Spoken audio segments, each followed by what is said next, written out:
দেখুন, আজকে একটা অসুস্থ মানুষ যারা বাড়িতে আছে তাদের জন্য একটা রান্না করে দেখাবো আমাদের। আমি তো অনেক রকম রান্না দেখিয়েছি, আপনারা নিশ্চয়ই আমার পেজে গেলে দেখতে পাবেন। তো দেখুন, আমি যেটা করছি আজকে কুঁদরি দিয়ে ছোলার ডাল দিয়ে একটা তরকারি করব। তো কুঁদরিগুলোকে গোল গোল করে কেটেছি আমি, দুটো দিয়ে দিলাম তেজপাতা, আর দেব হচ্ছে দেখুন এরকম কাপের 1 কাপ জল। ব্যাস, এটা দিলাম, গ্যাস ধরিয়ে দিয়েছি। আর 100 গ্রাম মতো ছোলার ডাল। তো পরিমাণটা আপনারা যেরকম ছোলার ডাল খাবেন সেই রকম। তো কুঁদরি আছে 250 গ্রাম, তার জন্য ছোলার ডাল দিয়েছি আমি 100 গ্রাম। তো এটাকে আমি এখন একটুখানি একটা সিটি, মানে একদম 2-4টে সিটি দেবো না, মানে দেবো কীরকম, দুটো হয়তো সিটি দিয়ে স্টিমটা রেখে দেবো, তাতে যেরকমভাবে সেদ্ধ হবে সেটা আপনাদের দেখিয়ে দেবো। তো চলুন আগে প্রেশারের কুকারের ঢাকাটা আমি টাইট করে দিই। এই যে দেখুন, এখন প্রেশারে 2টো সিটি পড়ে যাওয়ার পরে স্টিমে রেখে দেবো আমি। দেখুন, আমি কড়াই বসিয়ে দিয়েছি, তেল গরম হয়ে গেছে, দিয়ে দিয়েছি একটু পোস্ত, একটু কালো জিরে, একটা শুকনো লঙ্কা, একটা তেজপাতা, দিয়ে দিচ্ছি একটা টমেটো। গোটা পোস্তটা অবশ্যই দেবেন, তাহলে কিন্তু খুব ভালো হয়।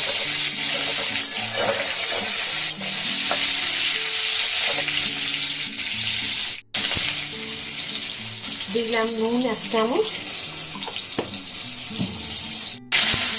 দিচ্ছি একটা কারিয়া পাতা ডাল, এরকম করে দিয়ে দিলাম, কয়েকটা কেটে রাখা লঙ্কা, যদি ঝাল আপনারা খেতে চান তবেই দেবেন, নাহলে এটা না দিলে চলবে। দিয়ে দিচ্ছি হাতে ইচ্ছে মতো আদা গ্রেট করে রেখেছি। একদম সিম্পল রান্না, দেখেই বুঝতে পারছেন। এটা তেলের পরিমাণ আরও আপনারা কমিয়ে দিতে পারেন। আমি 3 চামচ তেল দিয়েছি, আপনারা চাইলে থেকে তেলের পরিমাণ আরও কমিয়ে দিতে পারেন।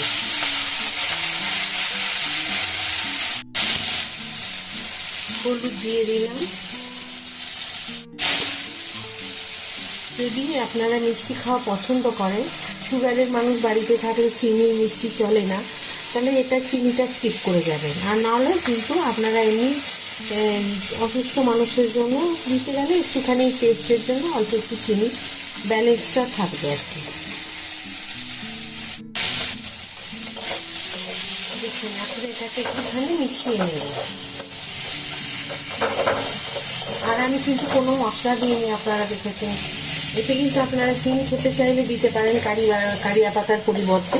যদি কারিয়া পাতা না থাকে তাহলে একটু হিং দিতে পারেন। আমি যেহেতু আমার হাতের কাছে কারিয়া পাতা আছে তাই আমি দিলাম। এখন দেখুন, এই যে আমি সেদ্ধ করে রেখেছি, তো এটা আমি দিয়ে দিলাম। খুব সিম্পল সাধারণ রান্না, একদম মানে অসুস্থ মানুষের জন্যই বলছি, এতে মুখে বেশি খেরাবে। তো অনেক সুগারের মানুষ আবার আলুটা চলে না, যার জন্য আমি আলু দিইনি।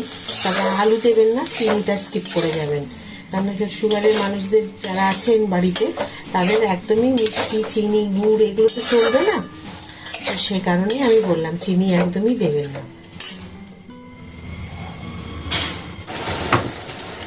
কসুরি মেথি আমি নিয়ে নিয়েছি, আপনারা চাইলে ধনে পাতাও দিতে পারেন, কিন্তু এখানে না কসুরি মেথিটা দিলে ভীষণ সুন্দর একটা গন্ধ হয়। তো এই কসুরি মেথি আমি একটু হাতে ঘষে নিয়ে দিয়ে দিলাম। ব্যাস, রান্নাটা একদম কমপ্লিট। আর যদি কসুরি মেথি খেতে পছন্দ না করেন তাহলে দেবেন না, ধনে পাতা দিতে পারেন, বা ধনে পাতা কসুরি মেথি কোনোটাই যদি না দিতে চান তাহলেও এই রান্নার কিন্তু স্বাদটা কিন্তু খুব সুন্দর হবে। একবার অন্তত এই রান্নাটা করে খেয়ে দেখুন, সবাইকে, বাড়ির অসুস্থ মানুষকে দেওয়া যাবে। আমি 3 চামচ তেল দিয়েছি, আপনারা চাইলে এটা 1 চামচ দিয়েও করতে পারেন।